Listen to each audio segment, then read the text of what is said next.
Kennedy, how can the lay faith, or what can the lay faithful do to guard against being influenced by this heresy of modernism? Well, they can turn into Virgin Most Powerful Radio on a daily basis. That's a good start. Yeah, I have that. At the end of the book, I have a chapter basically on that, and because he wrote the encyclical for bishops, so obviously not all the advice is directly applicable to our lives. So I kind of say, what would it be if it was for us? And well, censor what books you read in your home, what your kids are reading. Make sure that you know what you're watching and listening to. I would give the same advice to lay people that I would give to the priests we talked about before the break.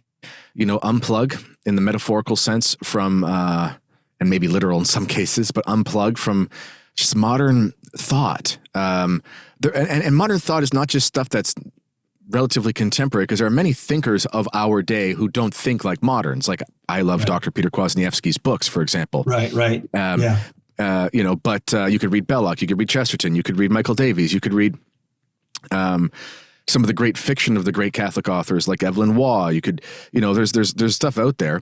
But the point is that just unplug from the modern stuff, because it's all tinged with certain errors, and it's very hard to see them when you're in and when you're swimming in it. It's kind of like, it's hard to see how dirty the pool is till you get out of it.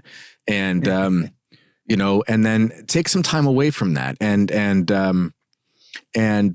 find more quiet of mind and quiet of soul. Because the thing about modernism is that modernism is existentially very anxious because it's founded in uncertainty and agnosticism.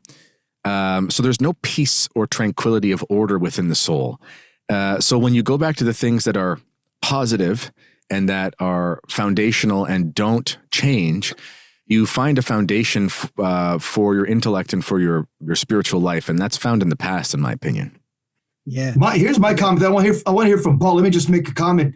Sure. I tell Catholics, every single Catholic home should have a Baltimore Catechism. If there's one book that everybody should have in their house, is the Baltimore Catechism, and everybody should be literate on your spare time, just sitting down and going through that simple Baltimore Catechism. Paul, comments, questions? Yeah. So, Kennedy, I'm a revert back to the Catholic faith. And so when I was out there in Protestantism, I happened to be reading a lot of that traditional stuff, that good stuff, but by accident. And so at the time I was dialoguing with Jesse, and I finally made my way back into the Catholic Church. Praise and God. When I got back there, I was like, this doesn't sound familiar to the things that I was reading, to all that good stuff that was forming my mind. I went in there and then Jess goes, well, I didn't really want to tell you this, Paul, but the church is in a big crisis.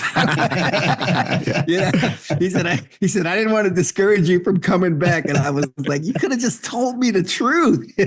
Yeah. But yeah, so what you're saying is true. Those, if you form yourself with good stuff, it's like a built-in insulation against modernism, and you can easily, when as a cop, they teach you how to tell counterfeit money by, they don't show you all the different variations of the counterfeits because there's a gazillion of them. But what they do is they teach you real money. Once you understand what real money should have, when you see a counterfeit, you can say, oh, this is a counterfeit because of blah, blah, blah, blah, blah. So that's why it's important, in my opinion, to just know the truth. That's a great analogy. Yeah, that's exactly it. It's kind of like health in your life. I mean, it's important to not ingest certain things that are bad, but at the same time, if you're eating the basic vitamins and stuff, you pretty much ward off most sicknesses. It's kind of like that. You can expose yourself in a sense to pathogens because your constitution is healthy. That makes a lot of sense. Yeah. And, but that's funny. You mentioned how Jesse was trying to get you back and then it's their crisis. I mean, that's the hardest part right now about trying to convince people of the faith. I'm like, come back to the church. I'm like, but don't go to that parish. And they're like, what do you mean? I'm like, yeah, we have to talk, Yeah.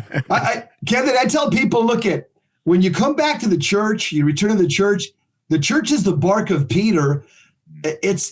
We're taking in a lot of water. Once you come in, grab a pail and start bailing the water out. In other words, just get in the fight. You're not coming into a perfect ship where we're all just sitting back in lounge chairs and taking in the sun. No, the ship is taking water. Grab a pail and start bailing. That's what I tell people now. Yeah, that's pretty much it.